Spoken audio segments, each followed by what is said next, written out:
सुबह जब सूरज की किरणें पत्तों से छनकर धरती पर उतरती तो लगता मानो जंगल मुस्कुरा रहा हो। पर इस मुस्कान के पीछे एक छुपा हुआ डर था, राजा का डर। ऊंची काली चट्टान पर शेर वीर केसरी बैठा था। उसकी छाती तनी हुई थी और आंखों में अजीब सा नशा था। मैं केवल इस जंगल का राजा नहीं हूं, मैं इसकी किस्मत लिखता हूं। कौन जिएगा, कौन मरेगा, कौन खाएगा और कौन भूखा रहेगा, यह सब अब मेरे आदेश से तय होगा। मेरी आज्ञा पत्थर की लकीर है, जिसे कोई मिटा नहीं सकता। नीचे खड़ा हिरण कांपते हुए बोला, महाराज, हम आपकी शक्ति को स्वीकार करते हैं। बस हमें इतना अधिकार दीजिए कि हम अपने बच्चों को भूखा न देखें। शेर ने घूर कर देखा और बोला, अधिकार मांगने से नहीं, छीनने से मिलते हैं। जो कमजोर है वह रोता है, जो ताकतवर है वही राज करता है। जंगल के दूसरे सिरे पर विशाल बरगद के नीचे भालू बलराम बैठा था। उसकी देह भारी थी, पर मन उससे भी विशाल। वह अपने आप से बातें कर रहा था। ताकत अगर दूसरों को डराने के काम आए तो वह अभिशाप बन जाती है। असली ताकत तो दूसरों को बचाने में है। तभी एक मधुमक्खी उसके आसपास मंडराते हुए आई और बोली, बलराम भैया, आप हमसे शहद लेते हो, पर बदले में कभी नुकसान नहीं पहुंचाते। क्योंकि मैं जानता हूं, जब हम एक दूसरे का सम्मान करते हैं तभी जंगल जिंदा रहता है। घनी झाड़ियों के पीछे भेड़िया कूटनीति सब देख रहा था। उसकी आंखों में चमक नहीं, साजिश थी। वह मन ही मन सोच रहा था कि शेर अपने घमंड से अंधा है, भालू अपनी अच्छाई में उलझा है और मगरमच्छ अपने गुस्से में। बस एक चिंगारी चाहिए और पूरा जंगल जल उठेगा। वह नदी की ओर चल पड़ा। मगरमच्छ कालदंत आधा पानी में, आधा बाहर पड़ा था। भेड़िए ने कहा, कालदंत, तुम इस नदी के राजा कहलाते हो, लेकिन क्या सच में तुम्हारा राज है? सीधे बात करो भेड़िए, घुमाकर बोलना मुझे पसंद नहीं। सीधी बात यही है कि शेर तुम्हारी नदी को अपनी जागीर समझने लगा है। आज नियम, कल हुकूमत और फिर तुम्हारा नामो निशान मिटा देगा। अगर उसने ऐसा सोचा भी तो उसका खून इस पानी में बहेगा। भेड़िया अब भालू के पास पहुंचा और बोला, बलराम, क्या तुम्हें नहीं लगता कि तुम्हारी चुप्पी शेर के अन्याय को और मजबूत कर रही है? मैं चुप इसीलिए हूं क्योंकि हर आग को हवा देना समझदारी नहीं। लेकिन कभी कभी आग बुझाने के लिए आवाज उठानी पड़ती है। सोचो, अगर कल शेर तुम्हें भी दबाने लगे तो? भालू गहरी सोच में डूब गया। एक दिन अंधेरी रात में बादल गरज रहे थे। शेर गर्जना करता हुआ नदी किनारे पहुंचा और दहाड़ते हुए बोला, कालदंत, मैं तुम्हें चेतावनी देने नहीं, आदेश देने आया हूं। आज से यह नदी जंगल के कानून में चलेगी। यह नदी मेरे पूर्वजों की धरोहर है।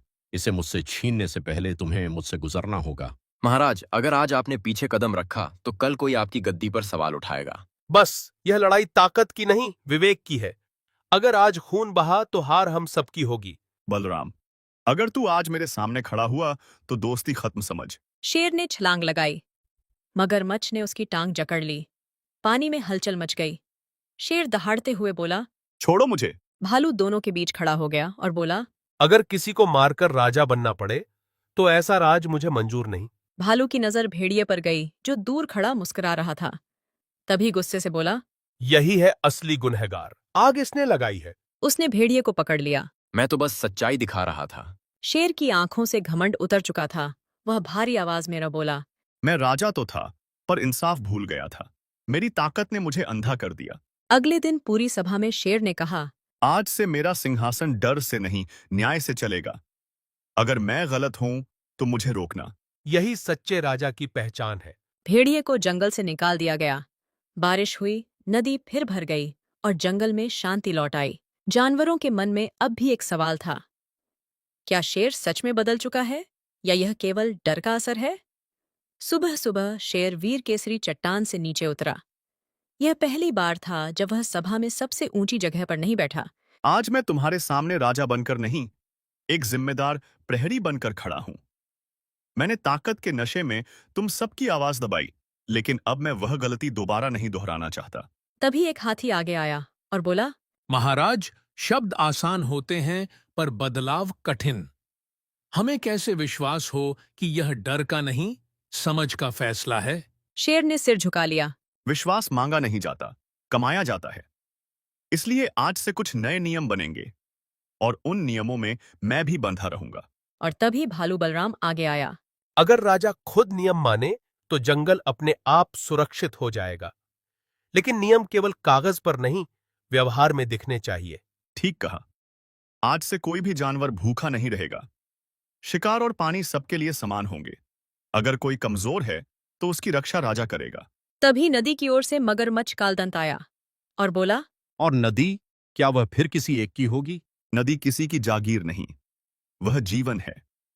तुम उसकी रक्षा करोगे और मैं तुम्हारा सम्मान करूंगा। अगर यह सच है तो आज से मैं भी जंगल का दुश्मन नहीं, रक्षक बनूंगा। अचानक चट्टान पर भेड़िए कूटनीति की आवाज आई। वह दूर से ही चिल्लाया, राजा बदल जाए तो क्या जंगल बदल जाता है? शक्ति हमेशा किसी न किसी के हाथ में रहेगी। शक्ति तब खतरनाक होती है जब वह अकेली हो। जब सबकी आवाज साथ हो तो वही शक्ति सुरक्षा बन जाती है। कूटनीति, तुम्हें जंगल से निकाला गया था, लेकिन आज मैं बदला नहीं लूंगा। आज तुम भी यह देखो कि इंसाफ कैसा होता है। भेड़िया कुछ न बोल सका और चुपचाप लौट गया। उस दिन से सत्यवन जंगल में नए नियम लागू हुए। हर महीने सभा होती, जहां छोटा बड़ा हर जानवर अपनी बात कह सकता था। कई महीनों बाद एक छोटा हिरण भालू से बोला, बलराम भैया, पहले जब मैं जंगल में चलता था तो हर आहट पर कांप उठता था। लगता था कि किसी भी पल कोई ताकतवर मुझे कुचल देगा। लेकिन अब जब मैं अपने बच्चों को खुले मैदान में खेलते देखता हूँ तो समझ आता है कि असली सुरक्षा क्या होती है। बस यही सीख अगली पीढ़ी तक पहुंचनी चाहिए।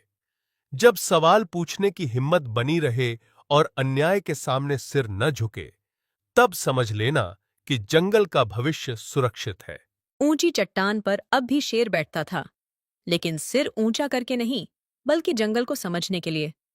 वह अपने आप से कह रहा था कि राजा वही नहीं जो दहाड़े और डर के दम पर राज करे। राजा वही है जो सबकी सुने, अच्छा न्याय करे और कमजोरों की मदद करे। उसी दिन से सत्यवन जंगल में एक नया इतिहास लिख दिया था।